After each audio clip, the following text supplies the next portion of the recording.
Greater Accra Metropolitan Area is one of the fastest growing city regions in West Africa and a major engine of economic growth. Out of the 4.4 million people living within the metropolitan area, about 90% live in urban spaces. Unfortunately, the massive influx of people into the area has caused a lag in the implementation of needed plans and policies. Basic services and infrastructure are under pressure, as evidenced by the presence of informal settlements in 40% of the built-up area, the limited coverage of sewerage and solid waste services. Kunye obi man so to kwa utumi finifie no wa behwe bola no egu gota ne mu ewe area ha mu hia GP area na mi ni toilet be ne sananya fe toilet hia ko ni chemo bomoteshe nya hia so bana ka mefe na ka meteshe ka menya ke roba mi ka ba gota mi. Lavina Owusu of the Ministry of Environment, Science and Technology and Innovation confirms the problem. There's the issue of waste management, poor solid and liquid waste management. We have a sanitation problem in this country. Rapid urbanization in and of itself is not a bad thing. It presents great development opportunities as long as city planners are able to keep up with the needed planning and provision of infrastructure and services. It is only then that they can harness the positive outcomes of urban growth. The rate of urbanization is so rapid, so there's a lot of congestion in the cities. There's also the inability of the city authorities to plan to keep pace with the population growth.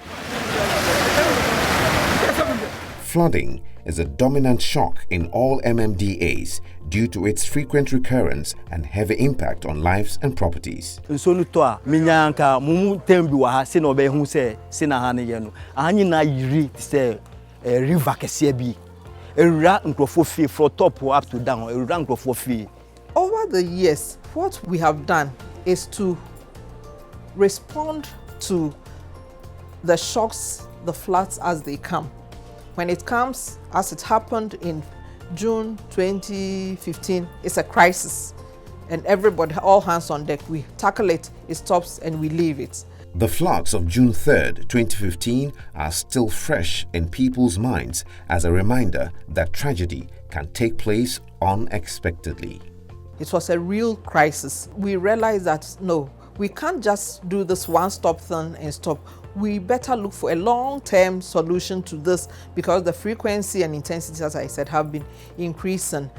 The government requested support from the World Bank to examine the level of resilience of GAMA as an urban system and better understand GAMA's exposure to risk. Mr. Henry Keral of the World Bank describes the bank's recommendations to making GAMA a more resilient city.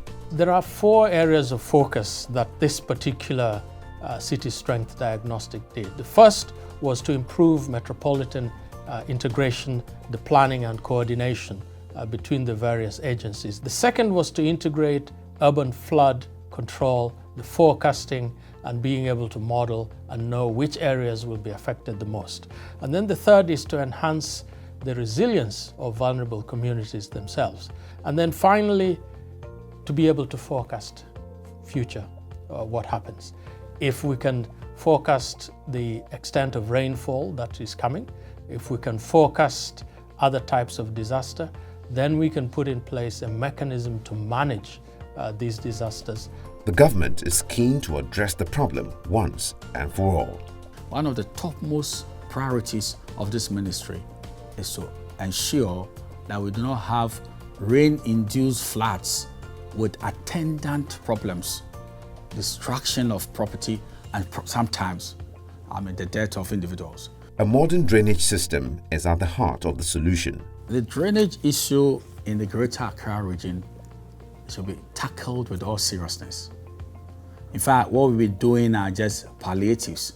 We touch the surface and walk away. We think that next year will never come. But this is a rain-induced flooding.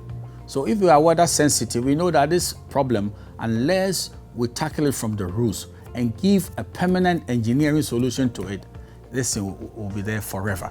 The new commitment is to a long-term approach. One way to minimize disasters is to have proper long-term engineering plans that we can say this infrastructure will be able to take care of this city for the next 50 years.